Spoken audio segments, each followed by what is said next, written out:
in 1-1 and 1-2 as well, or maybe go in small fire. I haven't really gotten to see his strats, but they are underway. And Ruddy is powering up in 1-1. So now we do know each runner's strategy. Rupert will also power up here in 1-1 and 1-2. Definitely the safest option is powering up in both 1-1 and 1-2. That way you have your Fire Flower. You don't have to do any of the tight platforming or tight jumping in 1-2 with the Koopa Goomba section and pipe jumps. Or you don't have to waste time playing it safe in 1-1 and 1-2. So definitely the preferred option for most runners is powering up in 1-1 and 1-2. They are both cleanly through 1-2. We will try to get them synced up here. Obviously, each runner starting a little bit differently with different stream delays and stuff, so they'll be synced up very shortly. But Ruddy, you see grabbing up the power up here, and Rupert grabbing the power up, and so both of these runners are synced up and ready to go. The reason they look a little bit apart here is because Rupert started with minus 2.7 on the timer. Ruddy started at 0.0. So we do have to remember there is going to be a 2.7 second difference between the two for them being equal. So all things considered, they look about correct here on the stream. So there we go. And both runners are clean through 1-2 and heading into 1-3. They should not have any issues in 1-3. The real first thing will be the Bowser fight in 1-4. You do want to shoot fireballs and kill Bowser with fire. It is faster to kill Bowser with fire. And the reason it's faster to kill Bowser with fire is because when you touch the axe, you will go straight to Toad and hang out with Toad when you kill Bowser with fire. If you don't kill him with fire and you just touch the axe, you have to wait for the bridge to collapse, then Bowser to fall in, and all that animation will waste about 3 seconds every time that happens. And because there's 7 Bowser fights, not counting the World 8 Bowser fight, but there are 7 Bowser fights, it's going to be a lot faster to kill him with fire 7 different times. So we're in 1-4. They make it through the fire bar section. And now on to the Bowser fight. Rupert gets backward Bowser. Ruddy, a forward Bowser, both making the kill. Rupert slightly faster with a 261 in-game timer. Ruddy 260. And they now head into 2-1 with Rupert maintaining a slight lead. But this is still really anybody's race at this point in time. 2-1 does require using the fireballs that you have acquired in this case, both runners 1-2, because you have to snipe those piranha plants out of the way. And then there's a little bit of a tricky sometimes spring jump here. Sometimes people will play a little bit of trampoline on it, but both runners with the perfect 3:45 on the timer going into our first water section, 2-2. The water section here, you will have some bloopers and some cheeps, and there are a couple of tight sections. Those are really the main bottlenecks in this, and what you see there is Rupert did a duck swim on the first coral. What that does is, because he's Big Mario, doing that duck swim by pressing down and then A while you're on the ground in the water, it'll actually turn Mario's hitbox into Small Mario. So the top half of Rupert's sprite, oh, and Ruddy takes a hit there. The top half of Rupert's sprite is not actually activated, so it's not able to get hit. So you'll sometimes see his head maybe go through an enemy or higher up in the water there. That is because he actually did a duck swim and changed his hitbox size. And Ruddy, meanwhile, losing power up in 2-2 at one of the choke points, so he is going to need to power up. He also has to do a buffer jump there to avoid getting a 6 in the ones digit of the timer. Instead of getting a 306, he slowed down to get a 305, and that's because if you get a 6 in the ones digit of the timer when you hit the flagpole, you get 6 fireworks. That costs about 3 seconds. If you get 3 in the ones digit of the timer, you'll get 3 fireworks, and that costs about 1.5 seconds. Also, you'll get 1 firework if you get 1 in the ones digit, but that doesn't cost any time. Ruddy, Rupert and Ruddy, they both begin with Rue. Ruddy grabbing the power up here and comfortably past the cheeps. They did give him a little bit of an interesting pattern, but nice dodges there to keep his mushroom here, and he will head into 2-4, looking to power up in 2-4 as well to get back to Big Fire Mario. Meanwhile, Rupert is already in 2-4. A little bit of a tricky section with the elevator jump here. You're going to do a duck jump and then look for what height Bowser's fire is, and Rupert ducks under Bowser's fire there. And he will be fighting Bowser. Another backward Bowser for Rupert. 2 backward Bowsers for him so far. Ruddy now ducking under a very similar Bowser fire. and he once again gets a forward Bowser. So 2 forwards for Ruddy, 2 backwards for Rupert, and Ruddy getting into 249 and 2-4 as Rupert makes his way into 3-1. 3-1, not overly complicated in the beginning stages of the level. The very end, the stair section, can be kind of tricky. You have these 2 Koopas here. Rupert shoots one and will jump over the other and get a 345 on the timer. You do also have the option of shooting the second Koopa as well. So kind of the 2 strategies are shoot the first, jump over the second, or shoot the first and shoot the second. You see Ruddy also doing the jump over the second. And he does it a little quicker. He gets a 347. Rupert got a 345. So Ruddy will gain a couple of frame rules on Rupert here. So closing the door ever so slightly. Both runners now in 3-2. So, still being within the same level, definitely anybody's race. One mistake by Rupert will open the door right back up for Ruddy to be all caught up here. Meanwhile, Rupert, you can see he is already through 3-2. He did what we call the thank you Goofy strategy, where he despawned a Goomba in front of the stairs. Ruddy did not despawn the Goomba in front of the stairs, and instead Ruddy had 3 Goombas in front of the stairs, but he did a little bit of a different stair climb, both runners having no problem in 3-2. 3-3, very straightforward level. I don't anticipate any issues here, but 3-4 is where things start to get interesting. You will have Potaboos of various heights in this level, and because of the variable heights that they will have, you'll see runners very often play a safer strategy here of just kind of waiting them out. You see Rupert doing a little bit of a turn jump over that first Potaboo, and he'll probably do a little slowdown to check on that Potaboo right there, and then waiting out these Potaboos. Fireballs, they both hit Bowser, turn Bowser for Rupert, and Ruddy, meanwhile, coming up on the Potaboo gauntlet. So, oh, he decides to go fast under that last one. Very nicely done. But he gets another forward Bowser and jumps into it. Ruddy has had 3 straight forward Bowsers, and he jumped into this one, unfortunately, instead of going underneath. And that will cost him his power-up. 4-1 is an interesting place to power up. There are 2 power-ups, but the second one, not in a very favorable position. So I assume Ruddy will probably only get the first power-up here. The second one, you do have to slow down a lot, and you also have to worry about Lakitu throwing some spinies at you. Meanwhile, Rupert having a little bunk in the stairs in 4-1, so he won't get the perfect 340 on the timer. Ruddy, foregoes the second power-up in 4-1, and we'll probably see him grab the very first power-up in 4-2. All right, top route or bottom route in 4-2? That is the question. We will see what Rupert decides to do and what Ruddy decides to do after he grabs the power-up. Rupert going the safer top route. It is just as fast in terms of total time. You do lose a few frames, as you'll see Rupert kind of slide off the top here. That does lose you a few frames, but it is not enough to exit in a slower 21-frame window.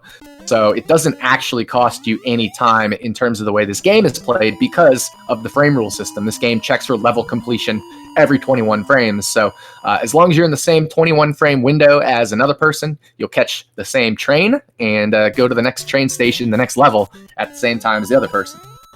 We are in 4-3 now. Rupert is going to see if he can't get that optimal frame rule. No, he has to have a little bit of a slowdown there, so that'll cost him some time, maybe a couple 2 or 3 frame rules, and he gets a 259 on the timer. He won't get the optimal frame rule. He won't get the next frame rule, so he lost at least 2 frame rules there. We'll see if Ruddy is able to make up those 2 frame rules on Rupert. Ruddy did do a little slowdown there as well, so Ruddy is also not going to get the optimal frame rule. But he should get the second frame rule there, so he will make up a little bit of time on Rupert in 4-3. All right, Rupert ducking under the fire bar in 4-4. 4-4 is one of the trickier Bowser fights because you've got this fire bar, Bowser fire, Potaboo, but Rupert making a nice work of Bowser there. He gets a full backward Bowser. He's had 3 out of 4 full backward Bowsers and a turn Bowser. Meanwhile, Ruddy going for a clip there. He didn't get the clip, so he's going to have to go up and around and ducking under the fire bar there, and we'll see how his Bowser fight goes. Hey, Ruddy finally gets a backward Bowser, and very nice work on the Bowser kill, but losing a little bit of time again because he did not get the 4-4 clip. Rupert, meanwhile, oh no, he shot that second fireball just ever so late, and it went through the top of the Piranha where its hitbox does not exist. The Piranha Plant hitbox is only its stem, basically. And Rupert shot the fireball through the teeth where there is no hitbox, and unfortunately lost his power-up there. So he's going to have to try to power up in 5-2. There are a lot of spots to power up in 5-2. So we'll see how Rupert handles these Hammer Bros. Very nice so far past the first 2 Hammer Bros. And he doesn't get a bottom row there, so that's nice. So he will grab the power-up here. There's one more after this one on this block here, and he is back to Big Fire Mario. So unfortunate situation there for Rupert, but a nice recovery, and he maintains his lead over Ruddy because Ruddy has had 2 power-up losses, whereas Rupert has only had 1. So that so far has been the difference in the race. The biggest difference in the race is the number of power-up losses. All right, Rupert getting an interesting bill there to start 5-3. Then another one squishes it. Bonk will cost him a little bit of time. And a really unfortunate placed bill there because he did have to do that slowdown or getting the bonk there. That made that bill on the elevator there end up in a really, really bad spot for him while he was on that first platform. So he loses his power-up, and we'll go into 5-4. We'll see if he decides to grab power-ups here or in 6-1. He's not grabbing it. He's just hitting the block there for the Roy L. Good Bars strat. That'll give him good fire bars here. And we'll see. He's probably going to play the end of this level safe so he doesn't take a death. Indeed, playing it safe. Bowser goes turn, and Rupert up and over onto the axe there. He will grab 2 power-ups in 6-1. There are 2 very convenient ones to get. Ruddy, meanwhile, also playing safe Potaboo section. Very smart decision. And, oh man, he goes up and over the forward Bowser again.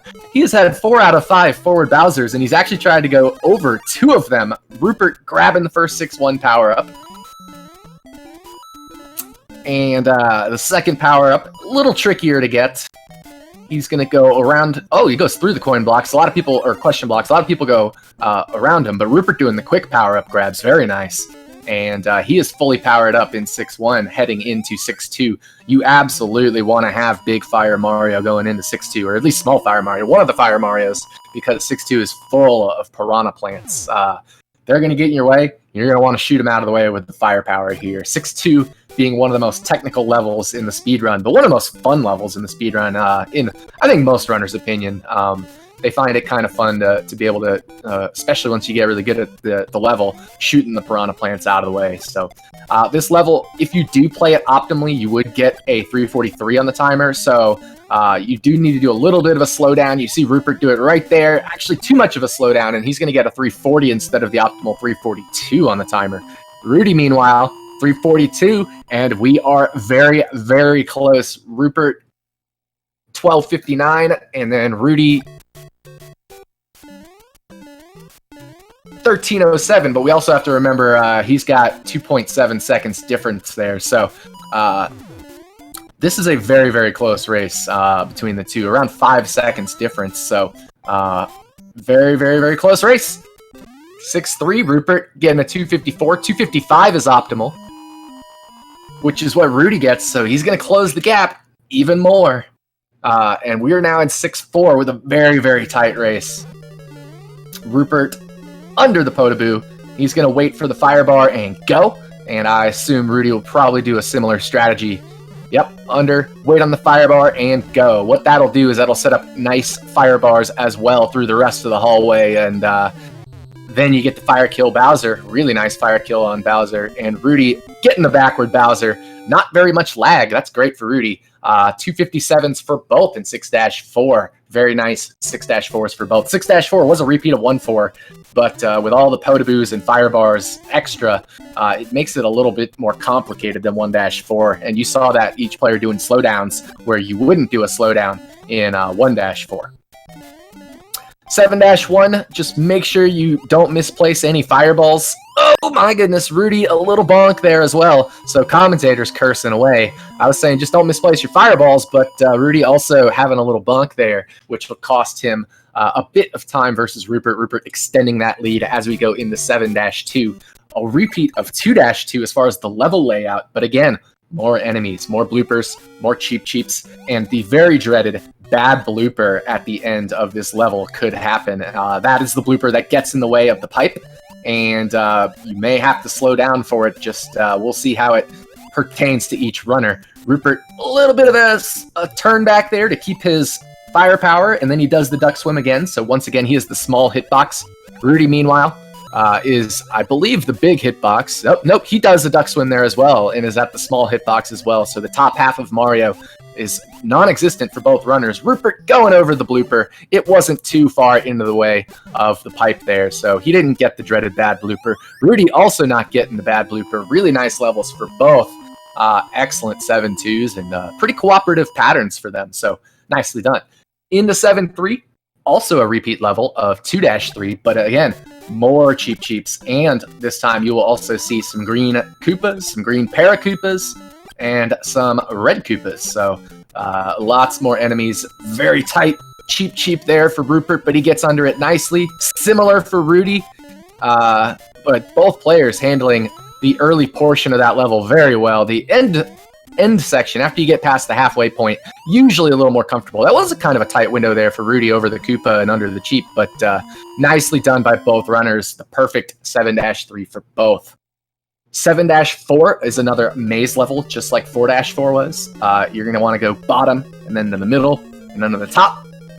And then the second part, you want to go top, middle, top. And you do need to be careful about bonking. That can change Mario's X position on the screen and kind of throw off the trigger points here for the maze. Roopert, beautifully done there. Ruddy also making nice work of the maze. And Roopert, an excellent Bowser kill, 343 on the timer. Let's see if Ruddy can follow suit. He gets another forward Bowser, 342 on the timer. Instead of going under the forward Bowser, he hesitated, stayed in front of the forward Bowser, and instead getting the 342, losing just a smidgen of time there versus Roopert. But both players are powered up in 8-1. That's what you like to see. That way you don't have to do pipe jumps or play it safe. You can shoot the piranha plants out of the way and hopefully get the optimal 200 on the timer. Roopert hitting the star block there. You need to hit the star block to lower the flag by 1 pixel. Lowering that flag by 1 pixel will save you 1 frame, which is enough to save the frame rule, the optimal frame rule in 8-1.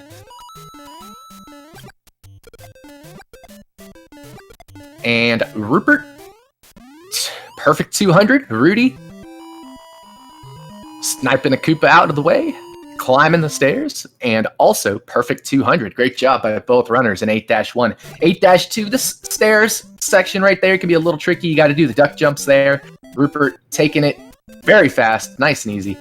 Ruddy, meanwhile, same thing. So both runners not having problems with the stairs. We'll see how they each approach the end of this level. There's some different strategies runners can do. Roopert with the quick bonk and the snipe of the piranha. Oh, the fireball misses the Koopa and he loses his power-up. This is the opening Ruddy needed. Ruddy needs to play the end of this clean as well. A bit of a hesitation. Oh my goodness, both runners having some issues there with the triple Para-Koopa section. Ruddy, though, keeping his power up. That could be the difference if Roopert takes an untimely death here. We'll see if Roopert decides to power up in 8-3. He does. He's going to grab the mushroom here. Nicely done by Roopert, buffering a jump there as well. That'll get him over the gap. And he is powered up as Big Mario, whereas Ruddy is Big Fire. So again, advantage Roopert in time, but advantage Ruddy in power-up status. Shouldn't matter too much for the end of this run, and Ruddy getting one of the Troll Hammer Bros, but he recognizes it nicely and does a nice little slowdown to avoid hitting it. But if Roopert were to miss the wall jump or take a hit to a Cheep Cheep or a Fire Bar, he may have to wait on the Potaboo and wait on Bowser. That's how this run could close very, very seriously. So we will see how each of these runners approach the wall jump. Roopert looks like he's setting up for the wall jump. Oh, maybe not. Oh no, and Ruddy takes a death from the elevator section in the first room. That will open up the door for Roopert to not even have to worry about the Potaboo or Bowser. Roopert into the water, second to last room here.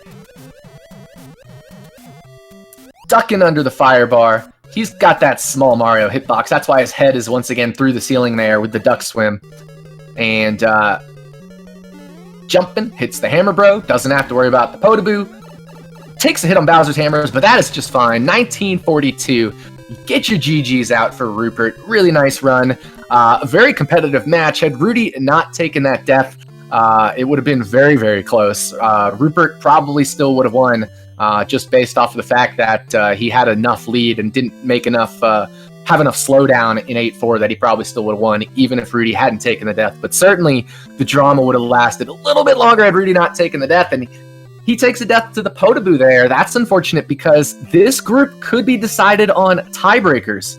There is the potential for all three runners to go 2-1, and a tiebreaker very, very important because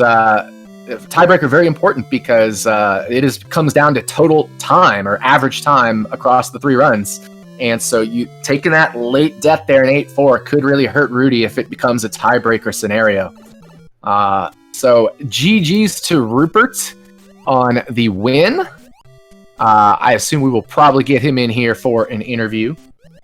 And meanwhile, Ruddy coming in through the swim. Hopefully he doesn't take a hit to the Potaboo this time. We'll see what he does here. Challenging the Potaboo once again. Waiting on Bowser. And he is through with a time of 21:06. But again, remember, there will be a little bit of a timer difference, so we will have to take that into account. But very nice run for Ruddy. He kept right on Rupert's heels until the deaths in 8-4. But GG's out for Ruddy as well. Nicely done by both, and it looks like we do have Rupert ready and waiting in the commentary lounge. And here he is, Rupert. Congratulations on the victory, a time of 1942 per your live split timer. How'd you feel about your run? That 5-3, man. That 5-3 was something else. You had a very hectic 5-3. Even the very first, well, not the first, but technically the second bill you had bounced on, and then bounced on another bill, and it kind of bonked you, which delayed, I guess, the other bill's kind of placement, and I think it put you in an uncomfortable spot there on the platform. Yeah, I was worried about that when I brushed up against that platforms. And I'm like, I hope this doesn't give me a bad pattern. And sure enough, it gave me a bad pattern. And pretty much in the split second, I had to make a decision like I'm just going to jump through it and take the damage. Otherwise, I'm pretty much dead. So I feel kind of fortunate to make it out of that level without taking a death there. I made some other kind of little silly mistakes through the run. I ran into a coupon 8-2 there at the end. I got a sort of a slightly weird pattern there, but at least the Hammer Bros were pretty nice to me in 8-3. I could get the mushroom pretty quickly. I thought I lost this match because I don't know if he's doing live split or something, but it put him done. So it put him with the 19-19. I was like, shoot, he had a really great run. But, it wasn't my best run, but I managed to didn't die any, which is really the important part. And I still put up a pretty solid time for this. So. Yeah, I mean, 2 races in, you have a 1928 and a 1942. So, I mean, that's like a 1935 average. And I was saying this group H, could come down to potential tiebreakers. So it's important to put up those good times. If you were to lose to Dash and then Ruddy were to beat Dash, then you all would be 2-1 with Super Mega Dave at 0-3. So the three of you would be tied, and we'd have to go down to average time. So you got to feel pretty good about a 1935 average so far.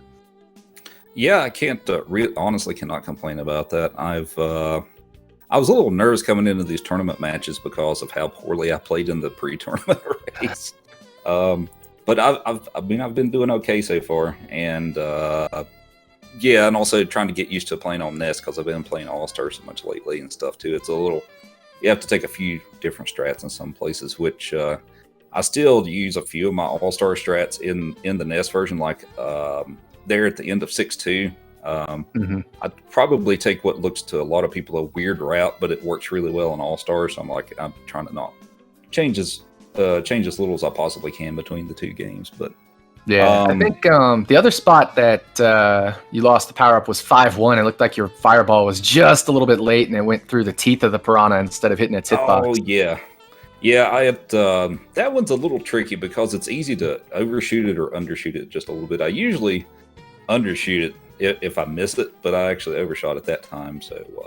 So yeah, little some little things like that. I wasn't watching the race myself, so I don't know where Rudy had issues and stuff in the run, but what little bit I saw in the chat, it seemed like it was pretty close for a while.